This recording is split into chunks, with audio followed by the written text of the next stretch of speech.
আসসালামু আলাইকুম। লিদাস কুকিংয়ে সবাইকে স্বাগতম। আমন্ত্রণ জানাচ্ছি আমার নতুন একটি এপিসোড দেখার জন্য। আজকে আমি তৈরি করব মলা মাছের চচ্চড়ি। আশা করি আমার আজকের রেসিপিটি আপনাদের কাছে ভীষণ ভালো লাগবে। আর ভালো লাগলে আমার চ্যানেলটি সাবস্ক্রাইব করে ফ্রেন্ডস অ্যান্ড ফ্যামিলির সাথে শেয়ার করবেন। পাশে থাকা বেল বাটনে ক্লিক করে রাখবেন আমার পরবর্তী ভিডিও নোটিফিকেশন পাওয়ার জন্য। আর ভিডিওটি দেখা শুরু করার আগে অবশ্যই একটি লাইক দিয়ে তারপর দেখা শুরু করবেন। তো এর জন্য আমি এখানে কিছু মলা মাছ নিয়েছি, আর মাছগুলোকে আমি আমার পরিমাণ মতো নিয়েছি, আপনারা আপনাদের পরিমাণ মতো নিয়ে নেবেন। এবার এখানে দিয়ে দিচ্ছি বড় সাইজের একটি টমেটো কুচি, অ্যাড করে দিচ্ছি 1 কাপ পরিমাণ পেঁয়াজ কুচি। আর ছোটো মাছের মধ্যে অবশ্যই একটু পেঁয়াজ কুচি বেশি দেওয়ার চেষ্টা করবেন। অ্যাড করে দিলাম কিছু কাঁচামরিচ, আর মরিচগুলোকে আমি মাঝখান থেকে কেটে দিয়েছি, এতে ঝালটা খুব সুন্দরভাবে বের হবে। অ্যাড করে দিলাম মরিচের গুঁড়া 1 চা চামচ, হলুদের গুঁড়া 1/2 চা চামচ, ধনিয়ার গুঁড়া দিয়ে দিচ্ছি 1/2 চা চামচ, অ্যাড করে দিচ্ছি স্বাদ মতো লবণ। এবার এখানে দিয়ে দিচ্ছি আদা রসুনের পেস্ট, আর আদা রসুনের পেস্ট আমি 1/2 চা চামচ পরিমাণ দিয়েছি। দিয়ে দিচ্ছি সরিষার তেল, আর ছোটো মাছের মধ্যে তেলটাকে কিন্তু একটু বেশি করে দিয়ে দিতে হবে। তেলটাকে দিয়ে এবার হাত দিয়ে খুব ভালো করে মাখিয়ে নিতে হবে। আর এই মাখানোটা যেন খুবই ভালো হয়, এতে করে কিন্তু এই মাছের টেস্টটা 1000 গুণ বেড়ে যাবে। একটু সময় নিয়েই কিন্তু ভালো করে মাছটাকে মাখিয়ে নিতে হবে। আমি খুব ভালো করে মাছগুলোকে মাখিয়ে নিয়েছি। এবার এখানে পরিমাণ মতো ঝোল অ্যাড করে দিচ্ছি। আমি যেহেতু এই মাছগুলোকে চচ্চড়ি করব, সেজন্য ঝোলটা খুব বেশি অ্যাড করে দিব না, পরিমাণ মতো ঝোলটা দিয়ে দেব, যেন এই মাছ এবং টমেটোটা একটু সিদ্ধ হয়ে যায়। আপনারা যদি এই মাছটাকে একটু ঝোল ঝোল রাখতে চান, তাহলে ঝোলটাকেও কিন্তু একটু বেশি করে অ্যাড করে দিতে পারেন। আমি কিন্তু এই মাছটাকে চচ্চড়ি করব, সেজন্য ঝোলটা আমি কম করে দিয়ে দিয়েছি। এবার একটি ঢাকনা দিয়ে ঢেকে চুলায় বসিয়ে দিচ্ছি।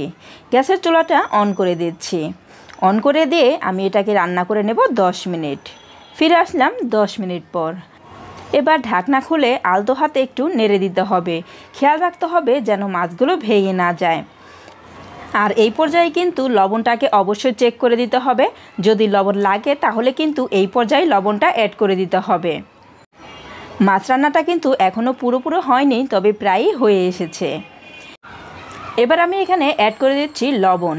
আমার এখানে লবণ লাগবে, সেজন্য আমি লবণটাকে অ্যাড করে দিচ্ছি। আর আপনাদের যদি এই পর্যায়ে লবণটা না লাগে তাহলে আর দেওয়ার কোনো প্রয়োজন নেই। এবার দিয়ে দিচ্ছি 1/2 চা চামচ পরিমাণ ভাজা জিরার গুঁড়া। আর অবশ্যই কিন্তু ভাজা জিরার গুঁড়াটা দেওয়ার চেষ্টা করবেন, এতে কিন্তু ছোটো মাছটা আরও বেশি খেতে ভালো লাগে। যারা ছোট মাছ খেতে একদমই পছন্দ করে না, তাদেরকে যদি এইভাবে রান্না করে দেওয়া হয়, তারাও কিন্তু এই ছোটো মাছটা একেবারে মজা করে খাবে। জিরা গুঁড়া দিয়ে দেওয়ার পর পেঁচলা দিয়ে এভাবে একটু আলতো হাতে নেড়ে দিতে হবে, যেন এই জিরা গুঁড়াটা সম্পূর্ণ মাছের সঙ্গে মিশে যায়। এই পর্যায়ে কিন্তু ঝোলটা বেশি নেই, সেজন্য একটু মিশিয়ে দিতে হবে। এবার ঢাকনা দিয়ে ঢেকে দিয়েছি 2 মিনিটের জন্য। 2 মিনিট পর আলতো হাতে একটু নেড়ে দিচ্ছি। তো ফ্রেন্ডস, যারা এই পর্যন্ত আমার ভিডিওটি দেখছেন অথচ লাইক দেন নাই, তারা প্লিজ একটি লাইক দিয়ে দেবেন। আর যারা এখনও আমার চ্যানেলটি সাবস্ক্রাইব করেন নাই, তারা প্লিজ আমার চ্যানেলটি সাবস্ক্রাইব করে দেবেন। তো আমার মাছ রান্না কিন্তু হয়ে গিয়েছে। এবার এখানে অ্যাড করে দিচ্ছি কিছু ধনিয়া পাতা কুচি। আর যে কোনো ছোটো মাছ রান্নায় অবশ্যই কিন্তু ধনিয়া পাতা কুচিটা দেওয়ার চেষ্টা করবেন, এতে কিন্তু এর টেস্টটা 1000 গুণ বেড়ে যাবে। ধনিয়া পাতা কুচি দিয়ে আমি আবারও ঢাকনা দিয়ে ঢেকে দিয়েছি 2 মিনিটের জন্য। ফিরে আসছি 2 মিনিট পর। আর এরই মধ্যেই কিন্তু আমার মাছ রান্নাটা পুরোপুরি রেডি। এবার চুলা থেকে নামিয়ে সার্ভ করে দেখিয়ে দিচ্ছি। এই পদ্ধতিতে মলা মাছ রান্না করলে যে কেউ এই রেসিপিটি খেতে বাধ্য হবে। এইভাবে রান্না করলে এই মলা মাছের চচ্চড়িটা এতটাই মজা আর এতটাই টেস্টি হয়। তো ফ্রেন্ডস, আমার আজকের রেসিপিটি আপনাদের কাছে কেমন লেগেছে অবশ্যই আমাকে কমেন্ট করে জানাবেন।